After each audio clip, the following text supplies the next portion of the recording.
এবার সরাসরি টার্গেটে ইউক্রেন। দুবাইয়ে ইউক্রেনের এন্টি ড্রোন সিস্টেম ধ্বংসের দাবি করছে ইরান, আর সেই হামলায় ২১ জন ইউক্রেনীয় নিহত হওয়ার কথাও বলছে তেহরান। যদিও কিয়েভ বলছে সবই মিথ্যা। প্রশ্ন উঠছে, ইরান কেন ইউক্রেনকে টার্গেট করছে? এটা কি শুধু সামরিক অভিযান, নাকি বৈশ্বিক শক্তির নতুন সংঘর্ষের শুরু?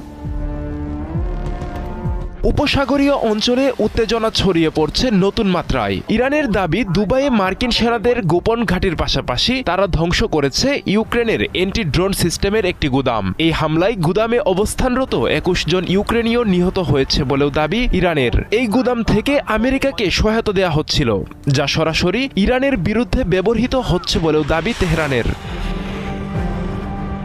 তবে এই দাবি অস্বীকার করেছে ইউক্রেন। তাদের পররাষ্ট্র মন্ত্রণালয় বলছে এটি সম্পূর্ণ ভুয়া তথ্য এবং ইরানের ডিসইনফরমেশন অপারেশন। প্রশ্ন হচ্ছে, মধ্যপ্রাচ্যের এই যুদ্ধে ইউক্রেনের সম্পৃক্ততা কেন? বিশ্লেষকরা বলছেন এর মূল কারণ ড্রোন যুদ্ধের অভিজ্ঞতা। রাশিয়ার বিরুদ্ধে যুদ্ধে ইরানি নকশার ড্রোন প্রতিহত করতে গিয়ে ইউক্রেন যে অ্যান্টি ড্রোন প্রযুক্তি তৈরি করেছে সেটি এখন উপসাগরীয় দেশগুলোকে দিচ্ছে। অর্থাৎ ইউক্রেন সরাসরি যুদ্ধ না করলেও ইরানের প্রতিপক্ষ শক্তিকে প্রযুক্তিগত ভাবে শক্তিশালী করছে। ইরানের দৃষ্টিতে এটি সরাসরি হুমকি। ইরানের সাম্প্রতিক পদক্ষেপগুলো একটি স্পষ্ট বার্তা দিচ্ছে, শুধু মার্কিন সামরিক ঘাঁটি নয়, বরং যারা শত্রুপক্ষকে সহায়তা দিচ্ছে তাদেরকেও টার্গেট করা হবে। এটি মূলত একটি ডিটারেন্স, অর্থাৎ ভবিষ্যতে কেউ যেন ইরানের বিরুদ্ধে সহায়তা দিতে সাহস না পায়।